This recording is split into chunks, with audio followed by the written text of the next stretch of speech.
France this morning is a country slowly recovering from the shock of violent events when a gunman on a scooter murdered 3 Jewish children and a rabbi at a school in Toulouse. Following the murder of 3 soldiers in the city, the press and politicians jumped to the conclusion that the gunman was from the far right.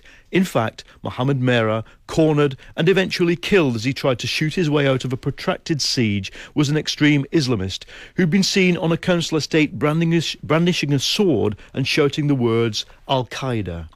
He'd filmed the murders on a camera strapped to his chest. The political impact has been electric.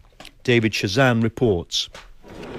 I've come to one of the main mosques in Paris and I caught up with the rector during a lunch with 150 members of the Muslim community.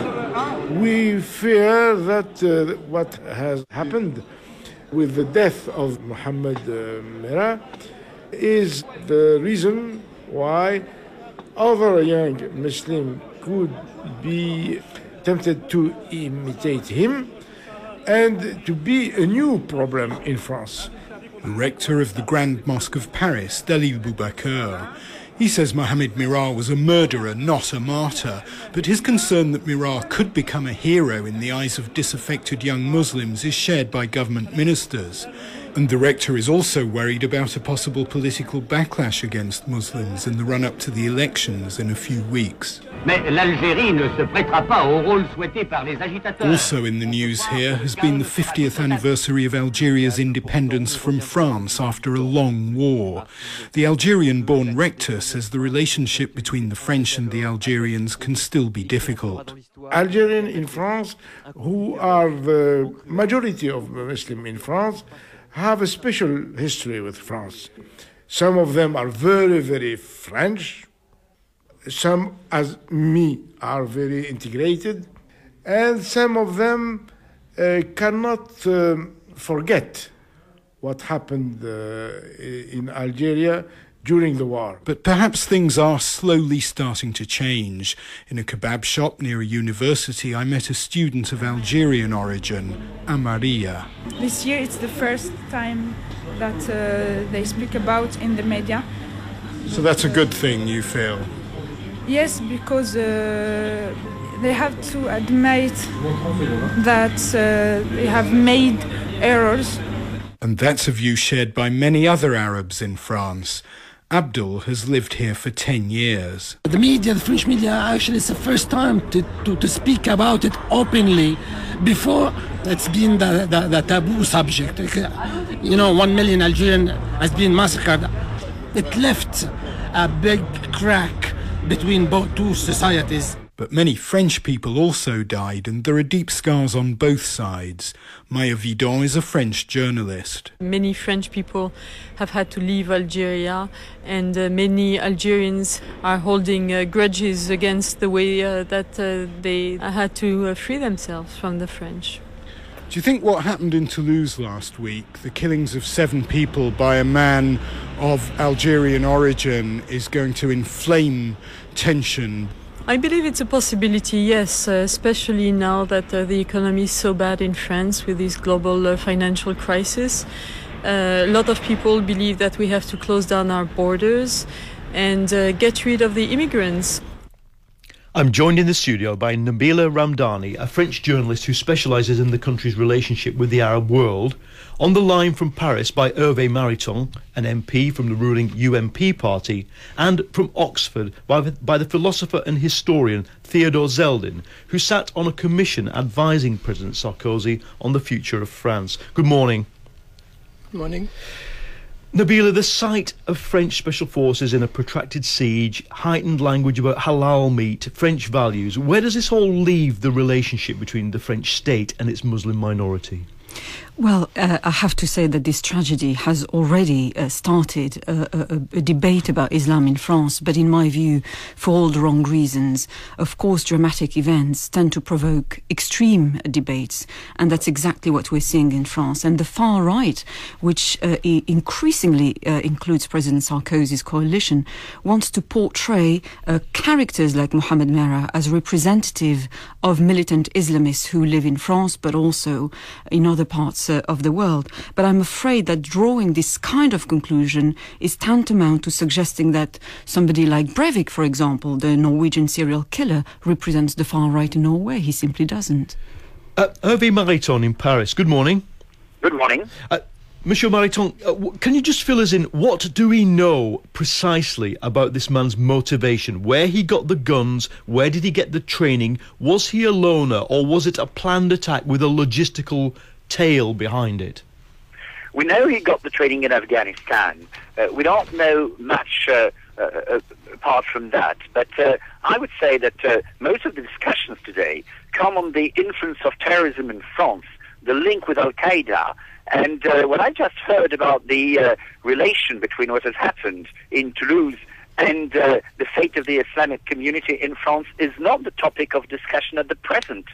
What I just heard from the woman in your studio is just rubbish, actually, because there's no polemic in France on the idea that there's any connection between the Muslim community and Mohammed Merah.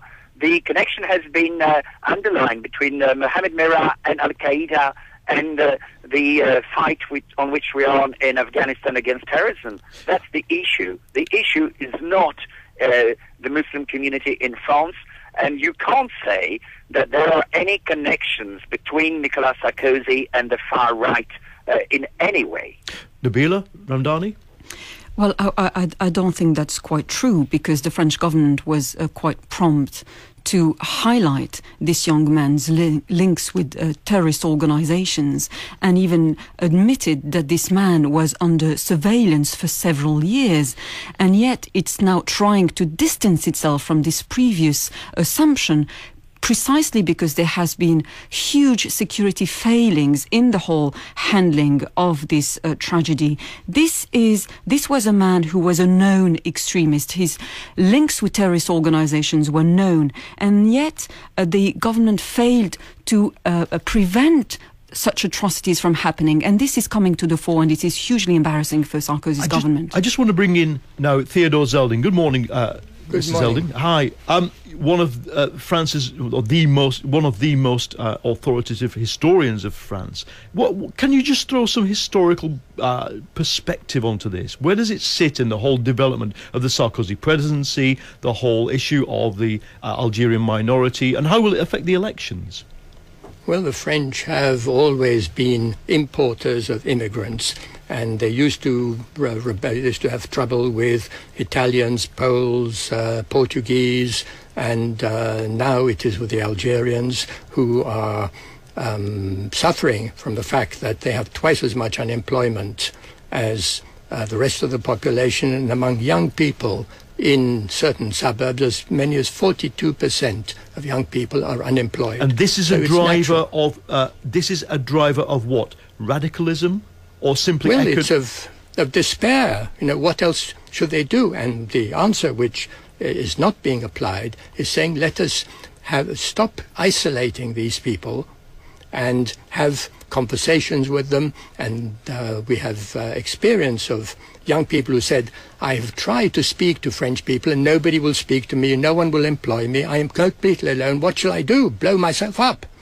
And so this is there's a kind of slum of people surrounding the big cities who feel that they have nothing to lose.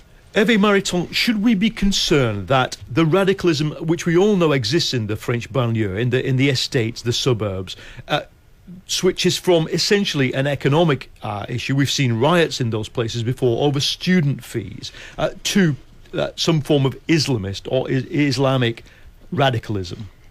Yes, there is a risk on that. It's not easy to follow the acts of hundreds of people. There may not be tens of thousands of radicals today, but there are many. So it was not that easy to know day by day what Mohammed Merah was after. But there is a risk indeed. The social situation in these districts is not good. It's not 42% of the youth who are unemployed, because many of them actually are in their studies. But amongst those who seek a job, there's a 44% unemployment rate. This is much more than it.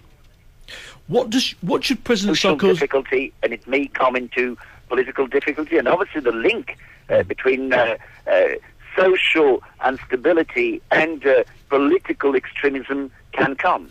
Hervé Mariton, what should President Sarkozy do now? We know what the initial reaction has been, the banning of people who visit Islamist websites, or the criminalisation. But what's the realistic response now? The realistic response is indeed telling people that if they go regularly, I mean, it's not going on a site once, but if there is a regular connection with sites of extremism expression, that can be punished by law. I think the proposal is not undue. You can't let people go on these sites without any notice. It obviously is strengthening of the surveillance of people that have had links with Al-Qaeda, Afghanistan and Pakistan. And actually it also is keeping on telling those coming from immigration that there is a common destiny on which we have to be. The failure of French immigration policy is that we've not been able to tell people where they were supposed to integrate to, and that's the objective. Briefly, Nabila Ramdani, what do you think of that? I think it's an attempt, it smacks of desperation. It's very much a knee-jerk reaction from Sarkozy. He's, of course, a consummate politician. I think more free speech and not, rather than less free speech, would be a better solution to counteract the agents of terrorism with more conviction. Theodore Zeldin, where does this go? What's the best outcome from this? Is there any good outcome that can come from this incident? Yes, to make us realize that you cannot stop individuals engaging in murder and so on. You cannot, just because one man puts explosives into his shoes, you shouldn't make the whole world take their shoes off at airports, just as you should not because DSK revealed himself to be sexually overactive, that we shouldn't ask all politicians to take their trousers off before they enter a public building in case they have an explosive hormone inside them. Well, on that note, Theodore Zeldin, I think we will draw the discussion to a close. Theodore Zeldin, Hervé Mariton and Nabila Ramdani, thank you very much.